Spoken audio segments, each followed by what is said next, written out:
प्रधानमंत्री आवास योजना का लाभ।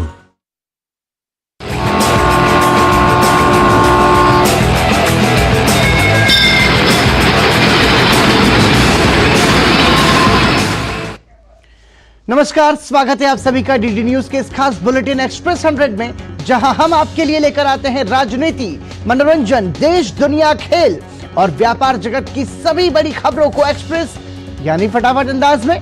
मैं हूं आपके साथ पराक्रम सिंह शेखावत। तो आइए शुरू करते हैं तेज रफ्तार से जुड़ी खबरों का सिलसिला।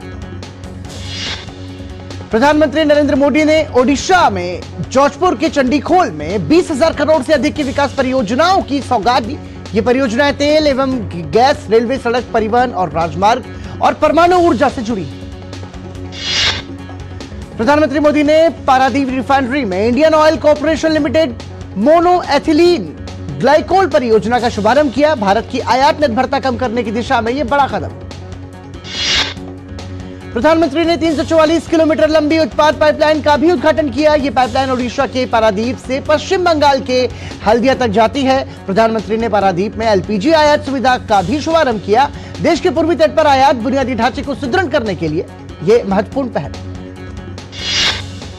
प्रधानमंत्री ने कई सड़क परियोजनाओं का भी शुभारंभ और शिलान्यास किया। प्रधानमंत्री ने 162 किलोमीटर लंबी बंसापानी दैतारी तोमका जगपुरा रेल लाइन राष्ट्र को समर्पित की। प्रधानमंत्री ने कलिंगनगर में कॉनकोर कंटेनर डिपो का भी शुभारंभ किया।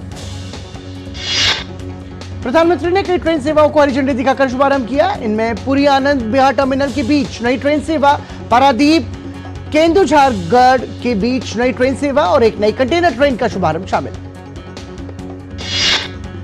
प्रधानमंत्री नरेंद्र मोदी ने ओडिशा में एक सार्वजनिक रैली को भी संबोधित किया। उन्होंने कहा, बीते 10 वर्षों से भाजपा सरकार ओडिशा में अभूतपूर्व निवेश कर रही है। हमारा प्रयास है कि ओडिशा विकसित भारत का भी गेटवे बने। प्रधानमंत्री ने कहा कि आज यह तो विकास के बड़े बड़े काम हो रहे हैं और वह पहले भी हो सकते थे, लेकिन कांग्रेस और उसके सहयोगियों का ध्यान अपनी तिजोरी भरने भरता। जो कांग्रेस सरकार कोयले को लूट कर खा जाए, वो गरीबों को कैसे खाना दे सकती है। प्रधानमंत्री नरेंद्र मोदी ने तेलंगाना के संगारेड्डी में लगभग 7,200 करोड़ रुपयों की विकास परियोजनाओं का उद्घाटन और शिलान्यास किया। इन परियोजनाओं में सड़क, रेल, पेट्रोलियम और प्राकृतिक गैस जैसे कई प्रमुख क्षेत्र शामिल। प्रधानमंत्री ने 3 राष्ट्रीय राजमार्ग परियोजनाओं का उद्घाटन और शिलान्यास किया। इस बेहतर कनेक्टिविटी से क्षेत्र में पर्यटन के साथ साथ आर्थिक गतिविधि और उद्योग को भी बढ़ावा मिलेगा। प्रधानमंत्री ने इंडियन ऑयल के पारादीप हैदराबाद उत्पाद पाइपलाइन का भी उद्घाटन किया। प्रधानमंत्री हैदराबाद में नागरिक उड्डयन अनुसंधान संगठन केंद्र राष्ट्र को समर्पित किया। प्रधानमंत्री मोदी ने घाटकेसर लिंगमपल्ली से मौला अली सथनगर के बीच पहली एमएमटीएस ट्रेन सेवा को भी हरी झंडी दिखाई। यह ट्रेन सेवा पहली बार हैदराबाद, सिकंदराबाद, जुड़वा शहर क्षेत्रों में लोकप्रिय उपनगरीय ट्रेन सेवा को नए क्षेत्रों तक बढ़ाएगी। प्रधानमंत्री मोदी ने विभिन्न विकास परियोजनाओं से जुड़ी एक प्रदर्शनी का भी अवलोकन किया। उन्होंने विशेषज्ञों से परियोजनाओं के बारे में जानकारी ली। प्रधानमंत्री नरेंद्र मोदी ने तेलंगाना के संगारेड्डी में एक जनसभा को संबोधित किया, जहां उन्होंने बीआरएस और कांग्रेस दोनों को एक जैसी पार्टी बताया। प्रधानमंत्री नरेंद्र मोदी ने परिवारवाद और इसका पोषण करने वाले राजनीतिक दलों पर जमकर निशाना साधा। उन्होंने कहा, जम्मू कश्मीर से लेकर तमिलनाडु तक जहां परिवारवादी पार्टियों का राज है, वहां पर यह स्थिति है। प्रधानमंत्री मोदी ने कहा कि जब मोदी आपके परिवार को दी गई गारंटी को पूरा करने में लगा है, तो कांग्रेस और उसके साथी मोदी को और मोदी के परिवार को गाली देने में उतर आए हैं। इससे पहले प्रधानमंत्री नरेंद्र मोदी ने तेलंगाना स्थित सिकंदराबाद के श्री उज्जैनी महाकाली मंदिर में पूजा अर्चना की। प्रधानमंत्री मोदी ने महाकाली के मंदिर में देशवासियों की खुशहाली की कामना भी की। केंद्रीय गृह मंत्री अमित शाह ने अपने महाराष्ट्र के जलगांव में युवा सम्मेलन में हिस्सा लिया। उन्होंने लोगों को संबोधित करते हुए कहा कि 2024 का लोकसभा चुनाव 2047 में भारत को विकसित राष्ट्र बनाने का चुनाव है। गृह मंत्री अमित शाह ने पहली बार वोट देने वाले युवा मतदाताओं से लोकतंत्र को मजबूत करने के लिए वोट देने की बात कही। उन्होंने युवाओं से भारत को मजबूत करने के लिए वोट देने का आग्रह किया। भाजपा के राष्ट्रीय अध्यक्ष जेपी नड्डा ने कर्नाटक के बेलगावी में बूथ समावेश को संबोधित करते हुए जमकर कांग्रेस पर निशाना साधा। जेपी नड्डा ने कहा कि जिन लोगों ने पहले देश पर शासन किया, उन्होंने कभी भी देश की क्षमता पर विश्वास नहीं रखा।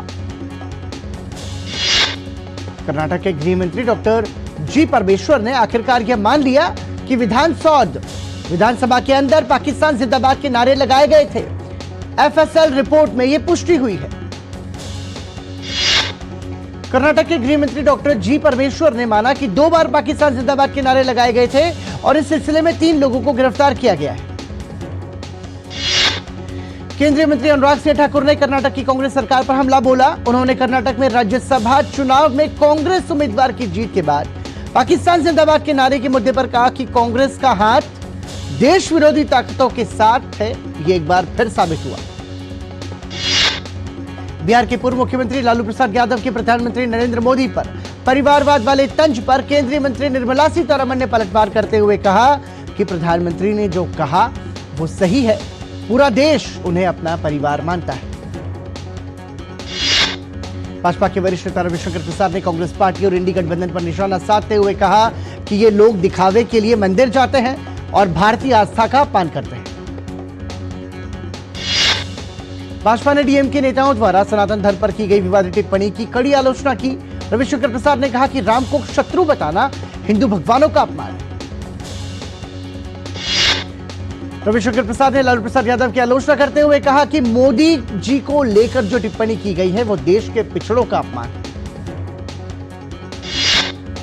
डीएमके नेता ए राजा की विवादित टिप्पणी पर केंद्रीय मंत्री गिरिराज सिंह ने पलटवार करते हुए कहा कि इंडी गठबंधन में ए राजा हो, लालू यादव हो या राहुल गांधी हो, ये लोग सनातन संस्कृति को खत्म करना चाहते हैं।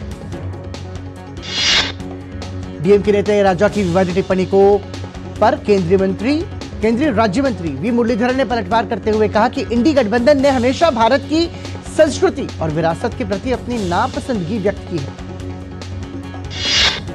उत्तर प्रदेश में योगी आदित्यनाथ मंत्रिमंडल में 4 नए लोगों को शामिल किया गया।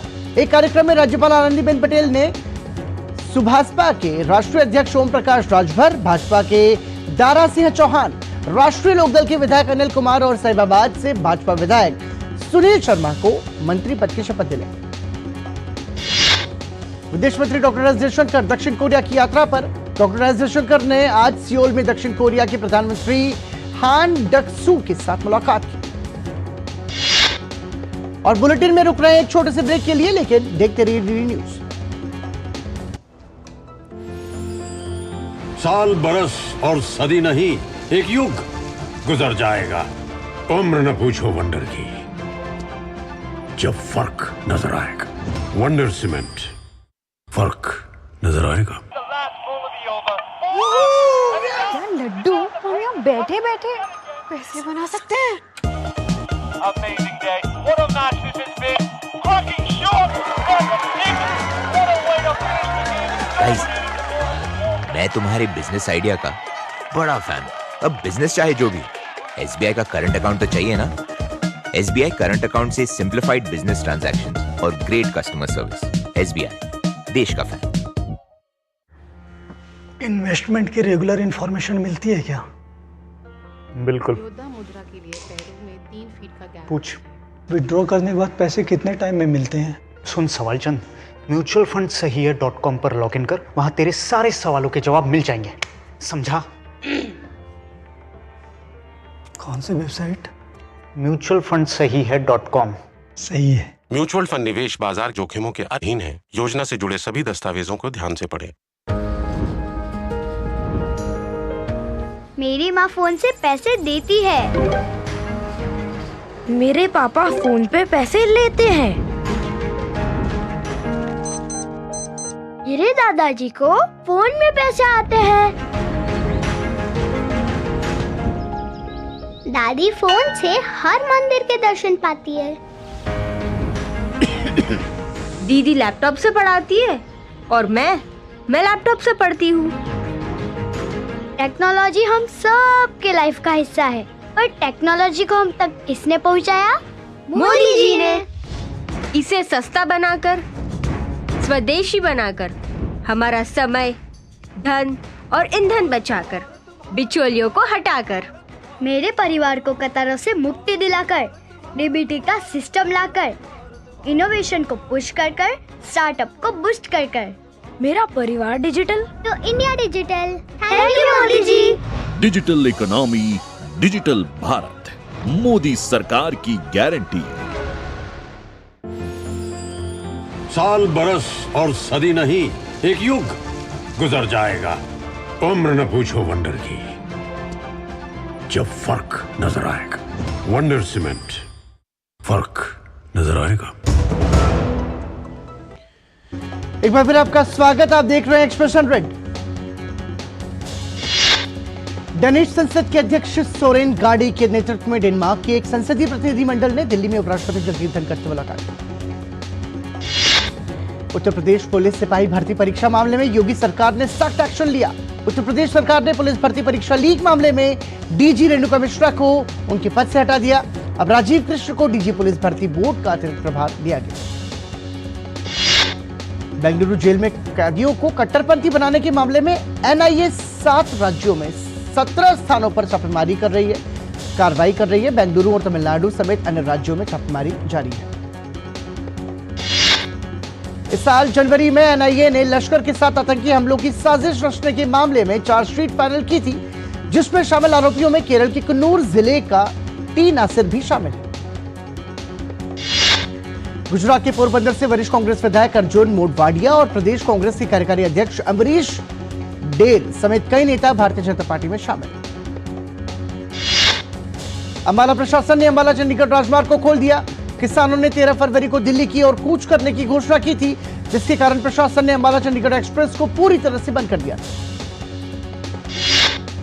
उत्तर प्रदेश में कांग्रेस पार्टी को बड़ा झटका लगा। भाजपा के राष्ट्रीय महासचिव अरुण सिंह और पार्टी नेता रविशंकर प्रसाद और अनिल बनूली की मौजूदगी में वाराणसी से पूर्व कांग्रेस सांसद राजेश कुमार मिश्रा पार्टी मुख्यालय में भाजपा में शामिल हो गए।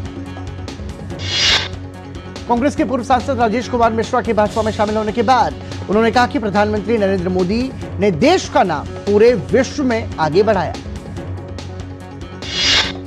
पश्चिम बंगाल के संदेश खाली में हुई घटना को लेकर देश भर में रोष नजर आ रहा है। दिल्ली में छात्र संगठन अखिल भारतीय विद्यार्थी परिषद ने बंग भवन के बाहर प्रदर्शन कर बंगाल सरकार को बर्खास्त करने की मांग की। राष्ट्रीय चुनाव आयोग आगामी लोकसभा चुनाव की तैयारियों में जुटा है। आयोग की टीम ने इस संबंध में पश्चिम बंगाल का दौरा कर राज्य में कानून व्यवस्था की स्थिति और चुनाव की तैयारियों का जायजा लिया। मुख्य चुनाव आयुक्त राजीव कुमार ने कहा कि चुनाव आयोग C vigil citizens be vigilant नाम से एक एप्लीकेशन लॉन्च करने जा रहा है। अगर चुनाव से जुड़ी किसी भी तरह की अनियमितता या हिंसा की बात हो तो यूजर्स इसके जरिए रिपोर्ट कर सकेंगे। बिहार के मुख्यमंत्री और जदयू के राष्ट्रीय अध्यक्ष नीतीश कुमार ने एमएलसी चुनाव के लिए अपना नामांकन दाखिल किया। भाजपा ने बड़ी संख्या में युवाओं को लोकसभा चुनाव के लिए उम्मीदवार बनाया। उत्तर प्रदेश की श्रावस्ती सीट से साकेत मिश्रा को भाजपा ने टिकट दिया। रक्षा मंत्री राजनाथ सिंह ने आईएनएस मंडोवी में नौसेना युद्ध कॉलेज के नए प्रशासनिक और प्रशिक्षण भवन का उद्घाटन किया। इस मौके पर रक्षा मंत्री ने कहा कि अब पायरेसी और ट्रैफिकिंग की घटनाएं कम ही देखने को मिलती हैं। कर्नाटक के मुख्यमंत्री सिद्धरामैया ने कहा कि कर्नाटक इस साल भयंकर सूखे का सामना कर रहा है। हमने जिले के अधिकारियों के साथ बैठक की। तिरुवनंतपुरम में केरल की छात्र संघ द्वारा छात्र जय सिद्धार्थ की मौत की जांच सीबीआई से कराने को लेकर राज्यव्यापी बंद का आह्वान किया गया और विरोध मार्च निकाला गया। पेट्रोलियम और प्राकृतिक गैस मंत्री हरदीप सिंह पुरी ने देश के 17 राज्यों में स्थापित नए 201 सीएनजी स्टेशन और भारत की प्रथम लघु एलएनजी इकाई का वर्चुअल तरीके से उद्घाटन किया।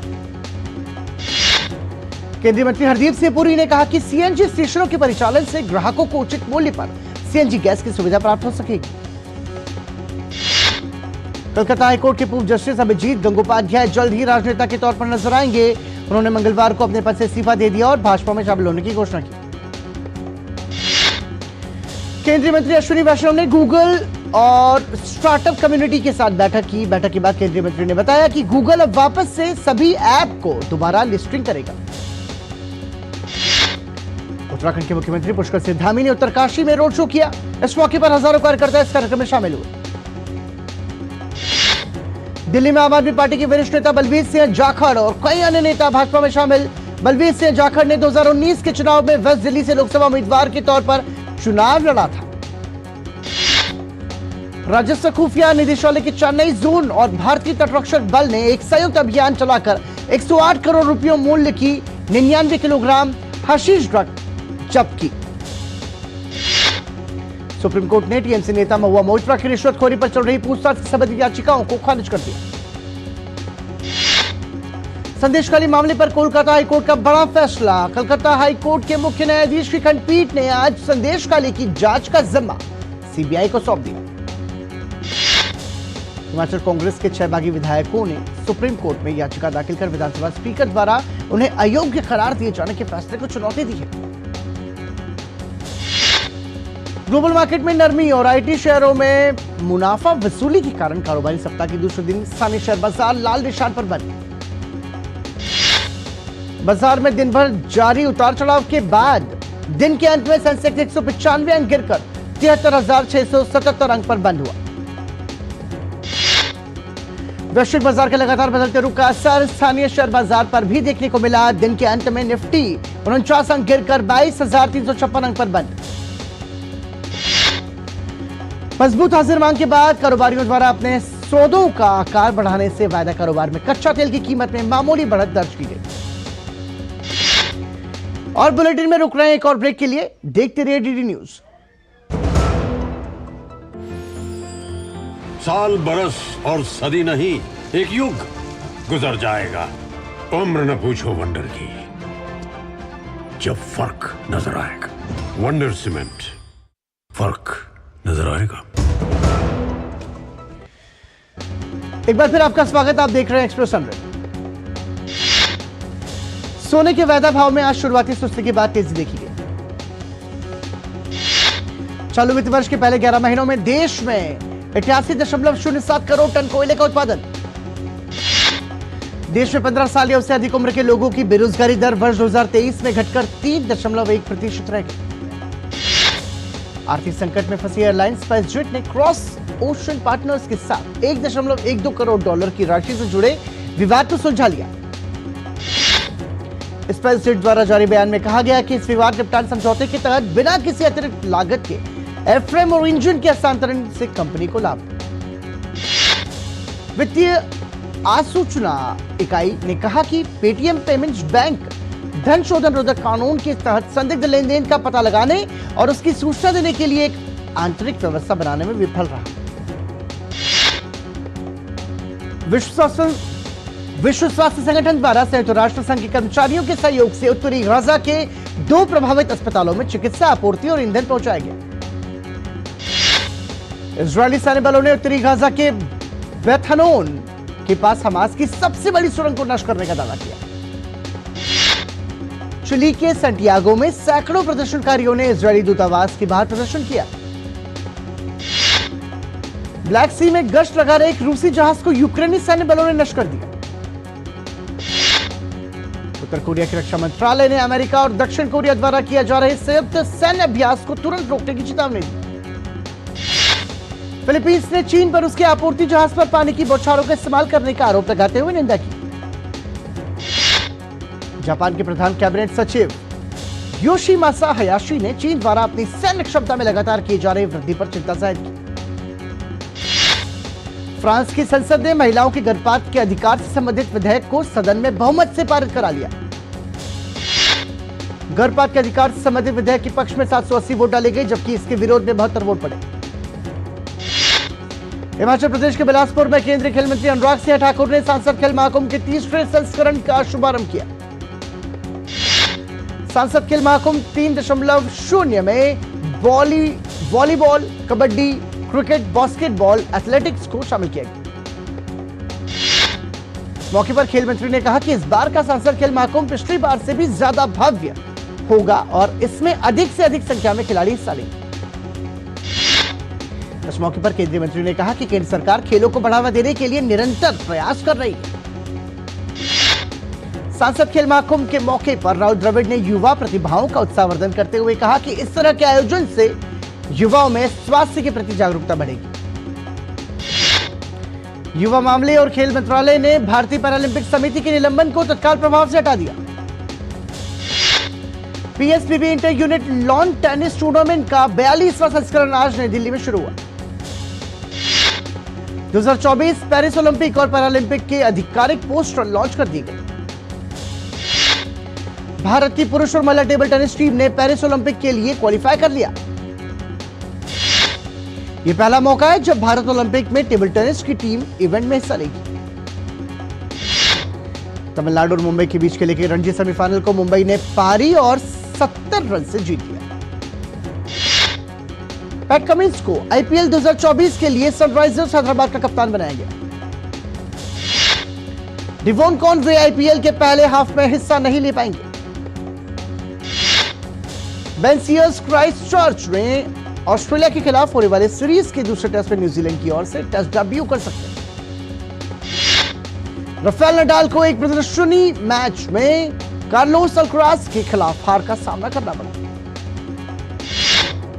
और एक और ब्रेक के लिए रुकते हैं, देखते रहिए न्यूज। साल बरस और सदी नहीं, एक युग गुजर जाएगा। उम्र न पूछो वंडर की, जब फर्क नजर आएगा। वंडर सीमेंट, फर्क नजर आएगा। एक बार फिर आपका स्वागत, आप देख रहे हैं एक्सप्रेस। रणदीप हुड्डा अभिनीत फिल्म स्वतंत्र वीर सावरकर का ट्रेलर जारी। सारा अली खान और पंकज त्रिपाठी की आगामी फिल्म मर्डर मुबारक का ट्रेलर जारी हो गया। हितेश तिवारी के निर्देशन में बन रही फिल्म रामायण इन दिनों सुर्खियों में है और रिपोर्ट्स की माने तो अभिनेत्री इंदिरा कृष्णन इस फिल्म में कौशल्या का किरदार निभाते हुए नजर आई। अजय देवगन ने अपनी आगामी फिल्म शैतान का नया पोस्टर साझा किया। हिंदी सिनेमा के दिग्गज अभिनेता सौरभ शुक्ला का आज 61वां जन्मदिन। 1984 में रंगमंच से अभिनय सफर शुरुआत करने वाले सौरभ ने सत्या, बर्फी और जॉली एलएलबी जैसी दर्जनों फिल्मों में शानदार अभिनय का परिचय दिया। आमिर खान की फिल्म तारे ज़मीं पर में ईशान अवस्थी के किरदार निभाकर रातों रात सुपरस्टार बनने वाले दर्शक सफारी एक बार फिर आमिर खान के साथ नजर आएंगे। तब्बू और Kriti Sanon starrer film crew का पहला गाना नैना रिलीज हो गया। चर्चित अभिनेता राणा दग्गुबाती ने फिल्म वेटेयन की शूटिंग शुरू कर दी। प्रतीक गांधी और दिव्येंदु स्टारर फिल्म मडगांव एक्सप्रेस का ट्रेलर जारी। और अदा शर्मा की अगली फिल्म बस्तर द नक्सल स्टोरी का ट्रेलर रिलीज हो गया। सुदीप सेन द्वारा निर्देशित यह फिल्म 15 मार्च को रिलीज होगी। इसी के साथ ही एक्सप्रेस न्यूज में फिलहाल के लिए इतना ही। देखती रहिए डीडी न्यूज। नमस्कार।